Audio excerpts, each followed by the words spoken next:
Bonjour à tous, heureuse de vous retrouver sur la chaîne YouTube Tony et Léon, conseil de vétérinaire. Aujourd'hui, je vous retrouve dans le service de rééducation fonctionnelle en présence de ma consoeur, le docteur vétérinaire Roberta Burdisso, responsable du service de rééducation fonctionnelle au centre hospitalier vétérinaire Frégis en région parisienne. Nous allons parler hernie discale. Alors vous allez me dire, mais oui, mais hernie discale, on l'a déjà traité Valérie. C'est vrai, on a 2 épisodes. Un sur la hernie discale et les signes de hernie discale et cette maladie sensu stricto, mais également un sur les traitements que je vous invite à revoir. Aujourd'hui, on va plus loin. Comment peut-on prendre en charge, sur le plan de la rééducation justement, un animal qui a été opéré de hernie discale? Est-ce que c'est systématique? Quels sont les exercices qui vont pouvoir être proposés pour lui permettre de gagner de nouveau en mobilité et puis aussi pouvoir reformer sa masse musculaire après l'intervention?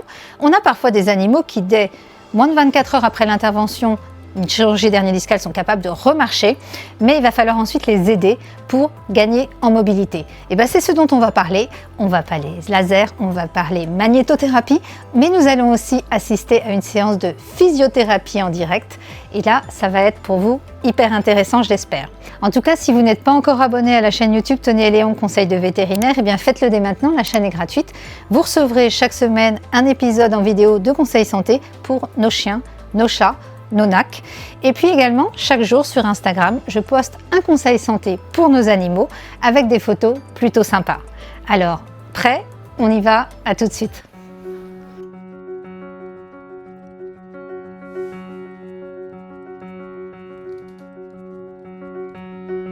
Bonjour Roberta. Bonjour Valérie. Je te remercie de m'accueillir dans ton service de rééducation fonctionnelle à Frégis, en présence de Pig. Donc pour la petite histoire, en fait, Pig a été abandonné et vient de la fondation Brigitte Bardot.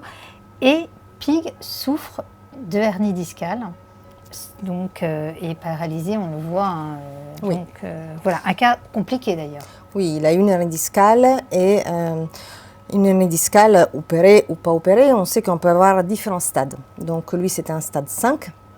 Donc le dernier stade, oui, on n'a plus de sensibilité profonde. Donc quand on n'a plus de sensibilité profonde, en effet, on n'a pas une liaison entre la moelle et le cerveau. Hein, donc on est paralysé, voilà. Comme ça arrive dans l'homme. Oui, tout à fait. Dans le cas du chien, on peut développer une marche spinale. Donc un spinal walk, c'est une marche automatique. Donc pas besoin d'arriver jusqu'au cerveau. C'est une marche un peu plus chaotique, hein, ce n'est pas une marche parfaite, mais le chien, il est autonome, il peut marcher dans l'herbe tranquillement. Par contre, il va rester incontinent. Ouais. Donc, il faudra, s'il est incontinent, mettre une couche, ou s'il faut vider la vessie, hein, lui vider la vessie, comme on fait pour Pig, par exemple, plusieurs fois par jour. Ouais. En post-opératoire, après une opération d'une hernie discale, il y a plusieurs options. Soit le chien remarche tout de suite suite à l'intervention, et il rentre chez lui en pleine forme. Et il rentre chez lui en pleine forme et il ne vient pas te voir. Soit justement, il vient te voir parce qu'au bout de combien de temps le propriétaire doit s'alarmer et venir te voir si son chien ne marche pas suite à une intervention d'hernie discale? Après 3 jours, 4 jours, 5 jours, hein, ça commence à faire long, surtout pour les muscles, donc on va perdre un muscle. Donc l'idéal, c'est dans ces cas-là consulter en physiothérapie. Et pour mettre en place, en effet, un programme qui est dédié à son cas, donc à ce chien-là. Évidemment, sur l'hernie discale, on a vraiment un panel tellement ample que chaque chien aura un protocole adapté à lui. Oui, alors c'est pour ça qu'en fait, on ne peut pas donner de durée de séance, hein, justement. Enfin, on peut dire qu'une séance va durer tant de temps, mais on ne peut pas dire sur le temps, ça va être finalement à vie que tu vas aller voir ces chiens-là en séance de physiothérapie lors de hernie discale. Ou est-ce qu'au contraire, s'il se met à remarcher, tu considères que c'est bon, il n'y a plus besoin de te consulter? Non, une fois qu'il a remarché, je n'ai plus besoin de le revoir. Alors, comme j'ai dit, hein, ça dépend du cas clinique. Ça peut être une semaine, comme ça peut être 6 mois. Ouais. Donc, on ne le sait jamais avant. On fait ce qu'on doit faire. On refait des consultations de contrôle pour voir en effet si notre protocole va bien, parce qu'on va prendre aussi des mesures de la cuisse qui est amyotrophiée. Et on va reprendre cette mesure plus tard pour voir en effet s'il y a un renforcement musculaire qui s'est mis en place. Oui.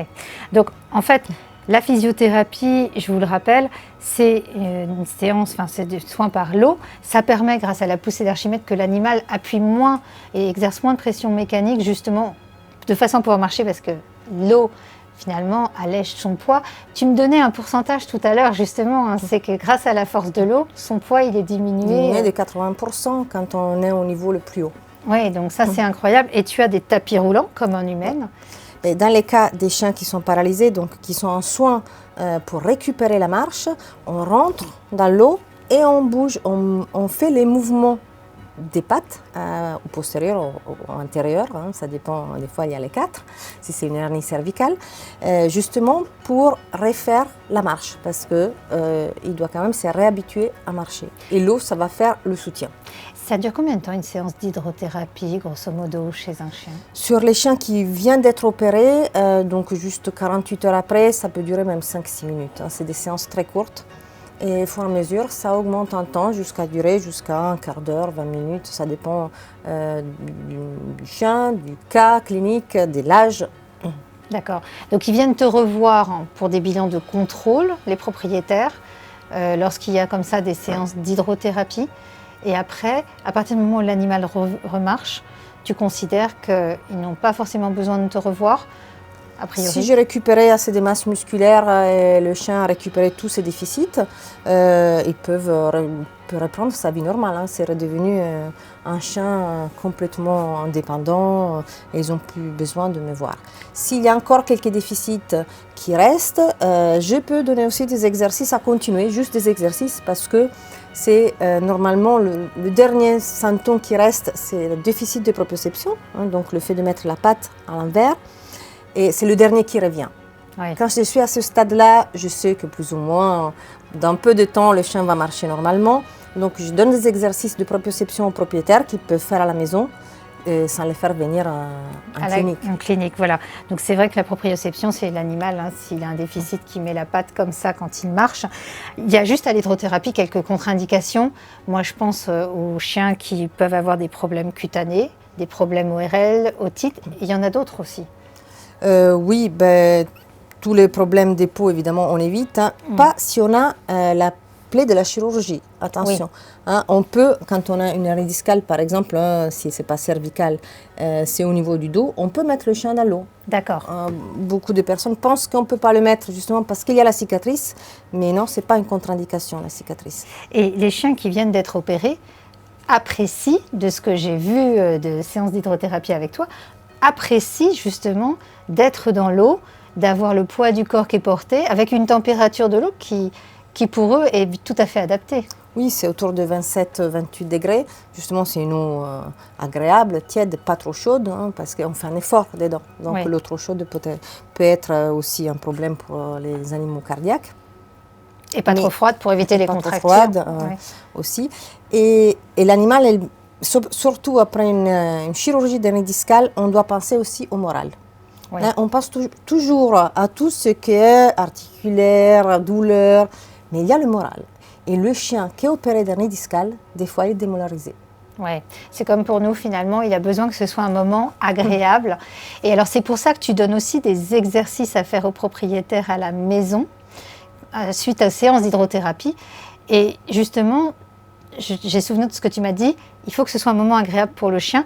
Et ces exercices, tu les allies à des massages, c'est ça? Oui, des massages, des exercices.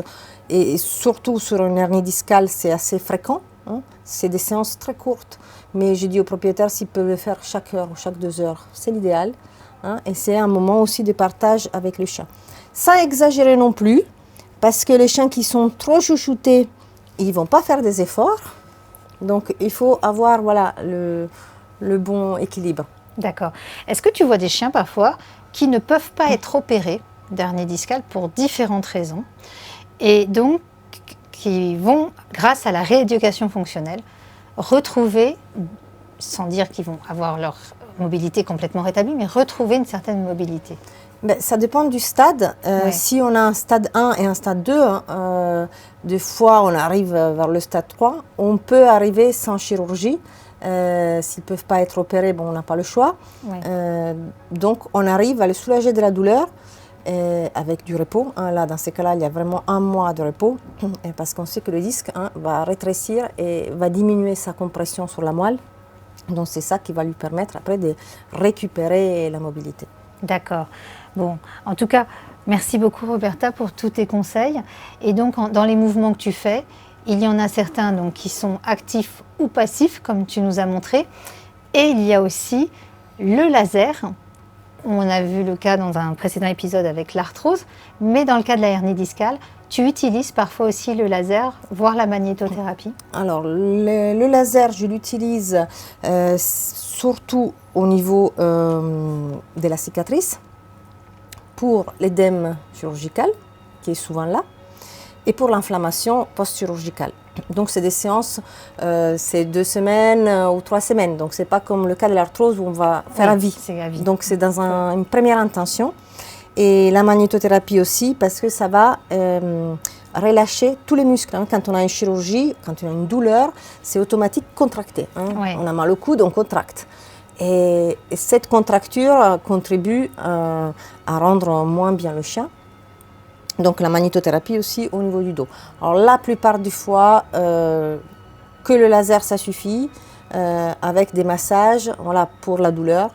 Et après, il y a beaucoup d'exercices à faire par contre en post-hernie discale. Dans le cas de chiens qui sont totalement paralysés, on voit parfois dans la rue effectivement des chiens qui ont des chariots au niveau des postérieurs pour complètement soutenir leur marche et finalement continuer à vivre avec cette paralysie liée à la hernie discale.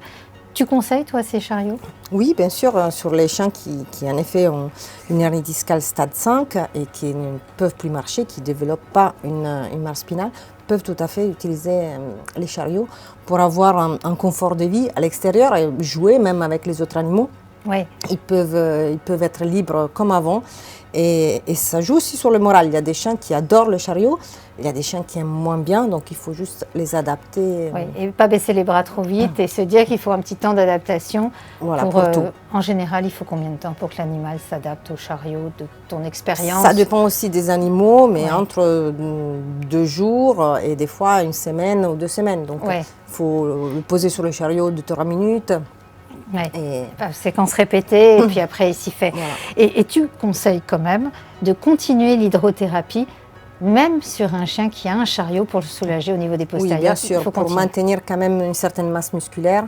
Le chien a besoin quand même des mouvements, des massages aussi et des exercices qui vont être faits par les propriétaires sur les postérieurs. Alors on sait, Roberta, que la hernie discale, il y a des races qui sont quand même prédisposées. Je pense au teckel, au bulldog, entre autres, sans citer tout le monde, shih tzu et autres. Mais comme tu me disais, c'est souvent lié à des exercices ou des chiens qui ont trop jeunes monté et qui ont descendu des escaliers finalement, les causes de hernie discale. Oui, en effet, je vois des chiens avec hernie discale de plus en plus jeunes et je pense que c'est en effet des exercices trop violents.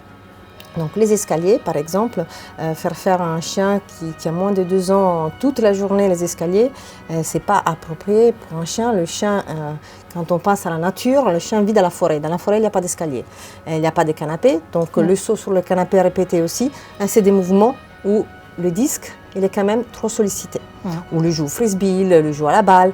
Voilà, il faut, oui, bien sûr, jouer avec son chien, mais avec modération. D'accord. Et en particulier s'il a moins de 2 ans, d'autant plus s'il a moins de 2 ans, voilà. Ce que tu me disais. Et en post-opératoire, c'est pareil. Il faudra, enfin tu conseilles évidemment, et les chirurgiens qui opèrent aussi. Bien sûr, à moi en post-opératoire, j'ai 1 mois vraiment de repos total, mais le repos total avec des exercices contrôlés. Voilà, le chien ne peut pas courir, il doit rester dans un endroit restreint ou en box pour enfants par exemple aussi, mais il doit quand même faire des exercices faits par les propriétaires. D'accord.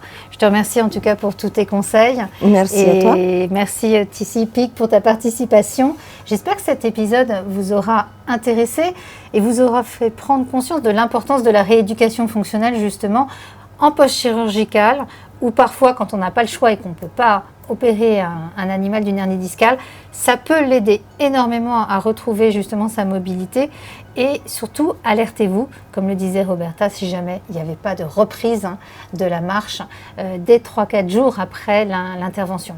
En tout cas, si vous avez aimé, n'hésitez pas à liker, partager l'épisode et abonnez-vous à la chaîne. À très bientôt. Au revoir Roberta, merci. Au revoir, merci.